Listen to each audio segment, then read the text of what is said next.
Hi, I'm Ed Sperling. I'm the editorial director of Semiconductor Manufacturing and Design. I'm here with Karen Savala, the president of Semi Americas.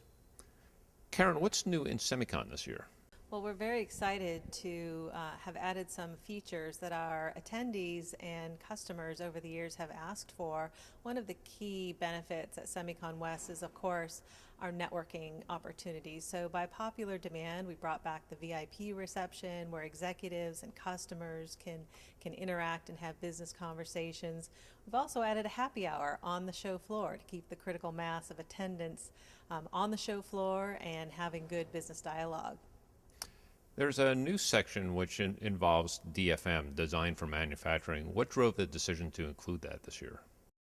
Well, we're very happy to announce that we have over 100 hours of technical content throughout the 3 days at Semicon West, including 50 hours of technical content on free stages at the tech spots. This is a winning combination of bringing the right attendee to Semicon West, and we really looked hard at the entire ecosystem and the interdependencies across the supply chain and realized that design is becoming an ever-increasing area of importance for manufacturing. So we have everything on the tech spot stages from design through final test.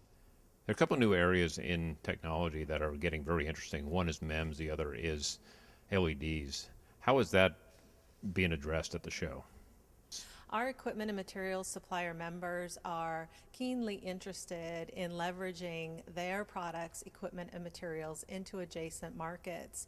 So MEMS, LED, printed electronics, etc., are becoming increasingly important markets for our members. And so we've embedded that content onto the show floor itself. When I think about Semicon, I think about a lot of the same companies that have been coming year after year. Are there changes? Is there new blood coming in business? One of the new segments that we've added to the show floor this year is an advanced manufacturing services segment, where we are happy to see companies like the OSATs, Amcor, and ASE exhibiting for the first time ever.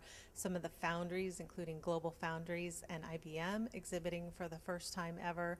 So people are looking at ways that they can support the future growth of the entire manufacturing supply chain globally. What's happening in the secondary equipment market these days? What are the changes?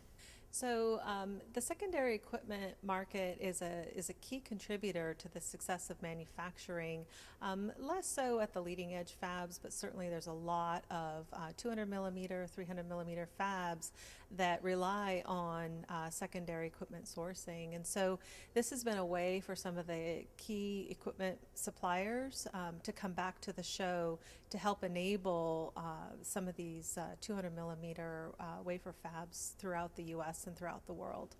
Well, part of the buzz these days in semiconductor manufacturing has to do with the stacking of die, particularly the 2.5D, which will incorporate a lot of the older technologies as well. So that market has got to be heating up too, right? Yes, in fact, it's one of the core areas of dialogue going on in the industry, along with 450 millimeter EUV and some other topics. So all of those issues will be front and center at Semicon West, and you should take advantage of the opportunity to visit one of those stages where I'm sure it'll be standing room only, but lots of variables and lots of things to discuss. Another topic that we've been dealing with for many years is litho. What's happening there? So, of course, all of the major equipment suppliers will be on the show floor talking about their technology. But again, this is another topic that requires a lot of industry collaboration. So, Semitech will be at the show. There'll be content on the tech stage discussing EUV and the barriers.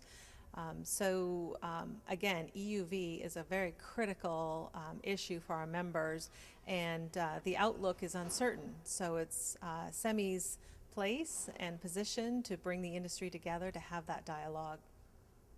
What's new from the research standpoint?